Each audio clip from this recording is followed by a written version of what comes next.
Hi, I'm my personal writing coach, and this is a quick fix. Welcome to the big boy of all the rules.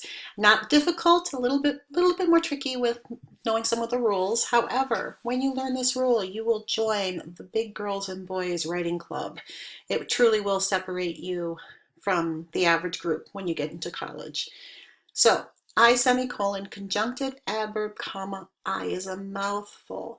And just like with the coordinating conjunctions, when I was in school, they call coordinating conjunction little words.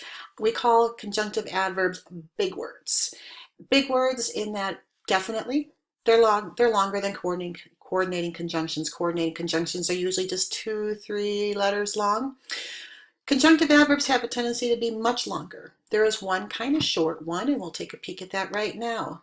Here is a list, plus there are more on the internet, just like subordinators. The list goes on and on, but this is a nice handy list to work with. The shortest conjunctive adverb I found is thus. And even though it's 4 letters, I remind my students that thus is a hoity-toity word. This is not a word your 4-year-old cousin is going to say, I'm hungry, thus I want a cookie. It is a conjunctive adverb. It is a hoity-toity word. These are big girl and big boy words. So the rule is when you have a conjunctive adverb or that big word, you put a semicolon behind it and a comma after it. I like to use the terminology that you need that dot of Gorilla Glue, that really strong stuff that will hold something in place. You cannot have 2 sentences with just a comma together. That's called a comma splice and has its own video. But if you put a comma between 2 sentences, it just isn't strong enough to hold those things together. You need that dot of Gorilla Glue to put it in there, and it anchors that big word nice and strong. So let's look at this in practice. I will be using the same sentences I used in the I semicolon I rule. So the first sentence, Zora Neale Hurston is an American novelist whose most famous book was published in 1937. The second sentence, it was not until 1975 when Alice Walker helped America to rediscover a unique voice in literature.